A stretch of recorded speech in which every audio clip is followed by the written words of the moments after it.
My basic rig, starting from guitars, the Alex Lifeson Access model, the Les Paul, that I worked with Gibson very closely on developing.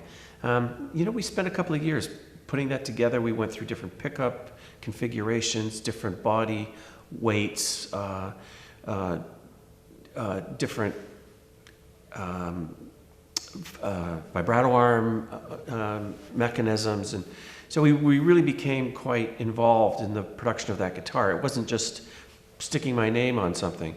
I really wanted a guitar that had a great utility to it. It has a piezo built into it, so I can do acoustic sounding things, and that's made easier with the Fractal that does a modeling of an acoustic sound, and it was amazing how that reproduced live.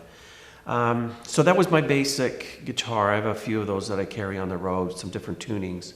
I also had my ES355 that I got from Gibson in 1976, which is kind of a classic of mine. What else did I use? Just some standard Les Paul, an older Les Paul that I've had kicking around. I had a couple of those Les Pauls, a 59 reissue as well, that I used live. For amplification, I'd been using Hughes and Kettner for a while. Still use the core blade for all the kind of additional sounds and effects that I want to get. But my main amp setup was an amp that we developed for myself through Mojo Tones, and we call it the Lurkst Omega amp. And it's based on that sort of the Marshall platform, tweaked, and it's all custom built and hand wired, and they really tuned it to the way I wanted to get the compression and the just the overall sound, the rolled off top end and things like that. Just really what I was looking for. And then for the clean stuff, I was using Mesa Boogie Mark 9, and it's a very versatile amp. I only use it for that one function, but I found the clean sound on that amp was just fantastic. It's big, it's dynamic, it's not brittle, it's really full-bodied. So I had a really good, I thought, collection of amplifiers. And then on top of that, I had we used Mainstage for some of the weirder effects that I've gotten on recordings, particularly in some of the Clockwork Angels stuff, and that's a really great way to bring back some of those effects that you develop in the studio that you just can't recreate live. And my pedal board, it's just a basic switching.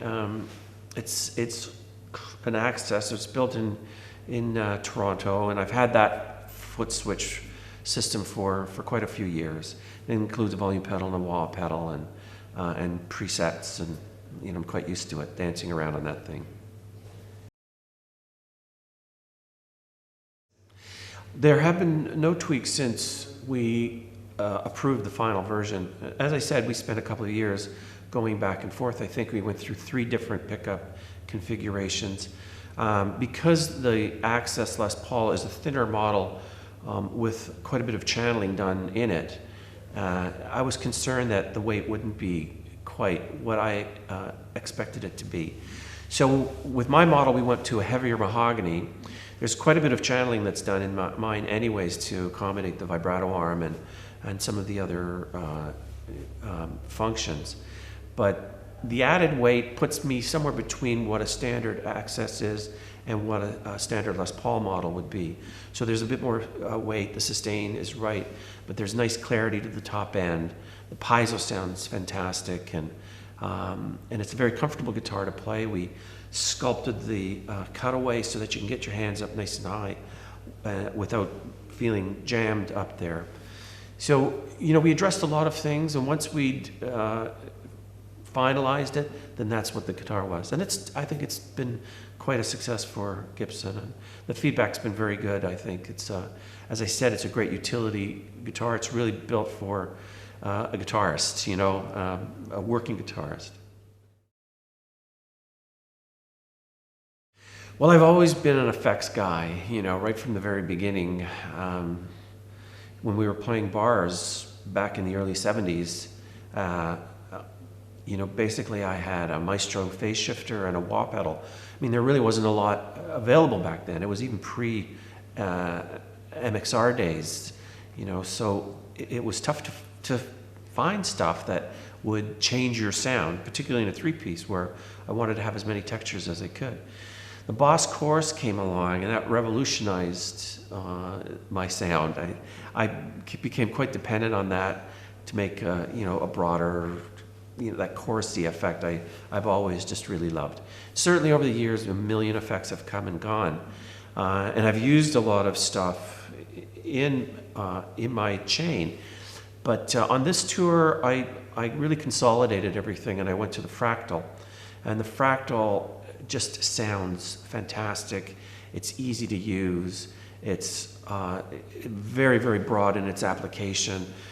Great effects. The modeling is quite amazing. As I said, that I use on the acoustic guitar. And there are other doors that I haven't even opened on that. Right now, this has suited my setup very, very well. And it's streamlined everything. My rack is a lot thinner than it used to be. I wish I could say the same for myself, but that's the way it goes.